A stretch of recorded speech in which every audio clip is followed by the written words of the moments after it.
आप सबका स्वागत है हमारे YouTube channel mom dad and baby में। और आज हम लोग बात करने वाले हैं जो गर्भपात करने की दवाइयाँ खाते हैं लोग, उनसे जुड़े बहुत सारे सवालों के बारे में। जैसे कि आप कमेंट बॉक्स में पूछते हैं, आज उन्हीं सवालों के जवाब इस वीडियो में आपको मिलने वाली है। तो सबसे पहला जो सवाल है कि क्या आपने 2 गोली खाई, चाहे इसमें से कोई भी 2 गोली आपने खा ली, उसके बाद क्या 2 को छोड़ सकते हो आप? तो नहीं छोड़ सकते। ये पाँचों दवाई आपके खाने के लिए ही होती है। कुछ लोग ये सवाल करते हैं, क्या डॉक्टर के पास जाना ज़रूरी है? तो हाँ, डॉक्टर के पास जाना ज़रूरी इसलिए है क्योंकि अल्ट्रासाउंड करा के डॉक्टर ये चेक करती हैं कि जो बेबी है वो सही जगह पनप रहा है या फिर कहीं और तो नहीं पनप रहा। अगर आप ऐसे में दवा खा लेते हैं बिना दिखाए, तो हो सकता है जो आप चाहते हैं अबॉर्शन वो नहीं होगा और फिर आपको दिक्कत हो जाएगी। बहुत लोग ये भी सवाल करते हैं, क्या इसे खाने के बाद गारंटी से बेबी क्लियर हो जाएगा? तो नहीं, इसकी कोई गारंटी नहीं है क्योंकि सबका शरीर अलग अलग होता है और सबके शरीर के अनुसार ही ये दवाई काम करती है। कुछ लोग ये पूछते हैं, इस दवा का प्राइस कितना है? तो सबके अलग अलग एरिया में अलग अलग रेट में दवाइयाँ मिलती है। यानी कि किसी के एरिया में ये दवा अलग नाम से बिकती है, किसी के अलग। तो इसलिए ज़रूरी नहीं कि आप जो सोचे वो उतने में ही मिल जाए। लेकिन हाँ, 500 से 800 रुपये के अंदर के में ही मिल जाती है। मतलब 300 से 800 के अंदर ही मिल जाती है। ऐसे नॉर्मली आपको 500 तक में ये दवा मिल जाती है। लेकिन मेडिकल में भी आसानी से मिल जाती है। लेकिन मेडिकल से कभी भी ये दवाई नहीं लेनी चाहिए, ना ही मेडिकल के सलाह पर खानी चाहिए। कुछ लोग ये पूछते हैं, क्या इस पाँचों दवाई को खाना ज़रूरी है? तो हाँ, पाँचों दवाई खाने के लिए ही होती है, पाँचों दवाई खानी ज़रूरी है। कुछ लोग ये पूछते हैं, इसे दूध के साथ खाना है या पानी के साथ? तो ये आपकी मर्ज़ी है, इसमें कोई ये नहीं है कि आपको दूध के साथ या पानी के साथ खाना है। कुछ लोग ये पूछते हैं कि क्या जो 2 टैबलेट है उसे नीचे रखना है? तो नहीं रखना है, आपको खाना है। तो कुछ लोग ये भी कहते हैं, कुछ लोग कहते हैं डॉक्टर ने मुझे ये सलाह दी है कि मुझे ये दवाई नीचे रखनी है, खानी नहीं है। तो आप उनकी सलाह मानें क्योंकि डॉक्टर आपको आपके कंडीशन के अनुसार ही देख कर दवा देते हैं।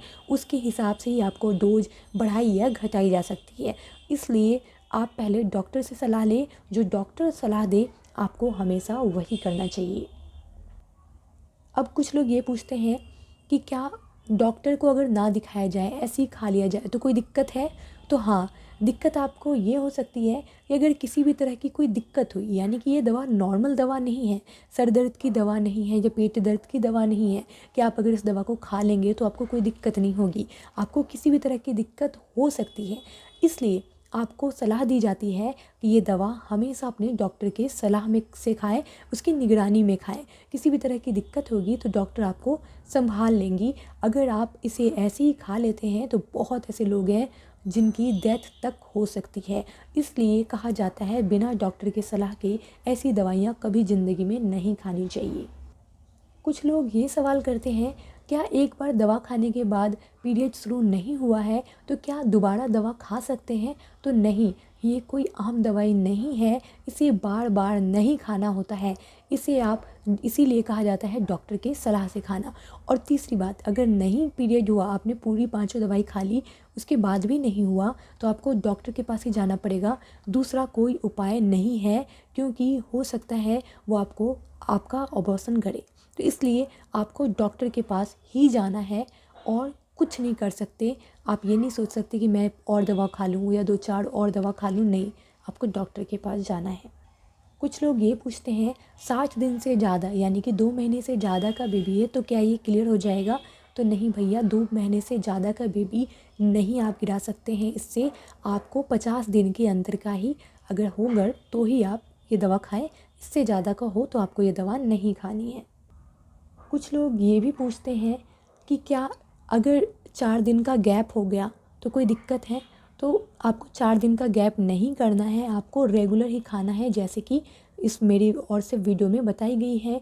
यानी कि एक दिन खाना है, फिर उसके 24 घंटे बाद, फिर 24 घंटे बाद सेम टाइम पर आप खा सकते हैं। बहुत ज़्यादा थोड़ा बहुत टाइमिंग इधर उधर हो सकती है, लेकिन खाना आपको एक दिन गैप करके ही है। कुछ लोगों का सवाल ये भी होता है कि बहुत ज़्यादा हैवी ब्लीडिंग हो तो क्या करना चाहिए? तो आपको डॉक्टर के पास ही जाना चाहिए। अगर बहुत ज़्यादा पेट दर्द हो तो भी आपको डॉक्टर के पास जाना चाहिए। अगर बहुत कम पीरियड आए तो भी आपको डॉक्टर के पास जाना ज़रूरी है। किसी किसी का सवाल ये होता है कि आप घर में नहीं बता सकते हैं और उसके बाद आपको ये डर होता है कि डॉक्टर के पास आप जाएंगे तो डॉक्टर आपको डांटेंगी। तो नहीं, अगर आप किसी भी कारण से डॉक्टर के पास नहीं जाना चाहते हैं, आपको डर लगता है, तो डॉक्टर कभी भी आपको डांटेंगी नहीं। इसलिए नहीं डांटती वो, क्योंकि ये आराम से आप करवा सकती हैं। 2 महीने तक का अगर बेबी है तो डॉक्टर आपको किसी भी तरह का फ़ोर्स नहीं करेगी कि आपको रखना है, या फिर आपको किसी भी तरह की डांट उनसे नहीं पड़ेगी। डॉक्टर आपको एक सहेली की तरह हेल्प करेगी और फिर आपकी मदद करेगी आपको आपके बेबी को क्लियर कराने में। लेकिन हाँ, आपकी उम्र 18 साल से ज़्यादा होनी चाहिए तभी।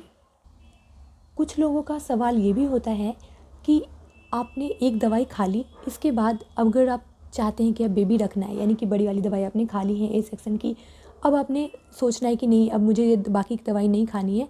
तो ऐसा आपको नहीं करना चाहिए। अगर आपने एक बार सोच लिया खाना है तो आपको पूरा खाना चाहिए। बहुत लोग ऐसे भी होते हैं जो कहते हैं 3 दवाई मैंने खा ली, अब मुझे लगता है कि बेबी रखना चाहिए। तो नहीं, अभी आपको 5 दवाई खा लेनी चाहिए। अगर आपने सोच लिया है, सोच विचार के ही फैसला लें, तभी दवाई खाने का निर्णय लें। अगर आपने एक बार सोच लिया तो पूरा तय करें और फिर पूरी दवाइयाँ खाएं, वरना आगे चलकर बेबी को नुकसान करेगा। बेबी आपको बाहर से अच्छा दिख सकता है, लेकिन हो सकता है उससे मानसिक कोई तरह की दिक्कत हो जाए। इसलिए आपको हमेशा सोच समझ कर ही यह कदम उठाना चाहिए। कुछ लोगों का ये भी सवाल होता है, अगर किसी भी रीज़न से जो बेबी है वो क्लियर नहीं हुआ तो क्या करना चाहिए, यानी कि क्या कर सकती हैं। डॉक्टर के पास आप जाएंगे तो डॉक्टर क्या करेगी? डॉक्टर सबसे पहले आपका अल्ट्रासाउंड कराएंगी। अल्ट्रासाउंड में देखेंगी कि सही से बेबी क्लियर हुआ है या नहीं, या ठीक है या क्या है, सारे प्रोसेस को वो चेक कर लेगी। देखकर जब उन्हें पता चल जाएगा कि सब कुछ क्या है दिक्कत और क्या सही है, इसके बाद वो क्या करेंगे, अगर आपको फिर भी बेबी नहीं रखना होगा और अगर बेबी ठीक ठाक होगा तो या तो वो धुलैया करेंगी, यानी सफाई करना जिसे कहते हैं, वो करेंगी। अगर आपको बेबी रखना होगा और बेबी ठीक ठाक होगा तो अगर आपको रखना है तो वो छोड़ देंगी, आपको सही सब कुछ बता देंगी। तो आप समझ गए होंगे कि क्या करना होगा। उम्मीद करती हूँ आपको वीडियो पसंद आई होगी, और अगर किसी भी तरह के सवाल है आपके मन में तो हमें कमेंट ज़रूर करें। मैं हर एक सवाल पढ़ती हूँ और आपके सवालों के जवाब भी हाथों हाथ देती हूँ। और हमारे चैनल को सब्सक्राइब ज़रूर करें, क्योंकि ऐसी ही अच्छी जानकारी और आपके हर सवाल के जवाब देने के लिए मैं हमेशा रेडी रहती हूँ। बचपन से 55 तक आपको हमारे चैनल पर सारी हेल्थ की वीडियो मिल जाएगी। चैनल को सब्सक्राइब ज़रूर करें। अपना बेहद ख्याल रखें, अपने होने वाले बच्चे का भी बेहद ख्याल रखें। कोशिश करें गर्भपात ना करें, इससे दोनों को नुकसान है, बच्चे को भी और फिर माँ को भी, उसकी हेल्थ पे भी काफ़ी असर पड़ता है। तो कोशिश करें गर्भपात करने से बचें। आपके सवालों के जवाब दिए हूँ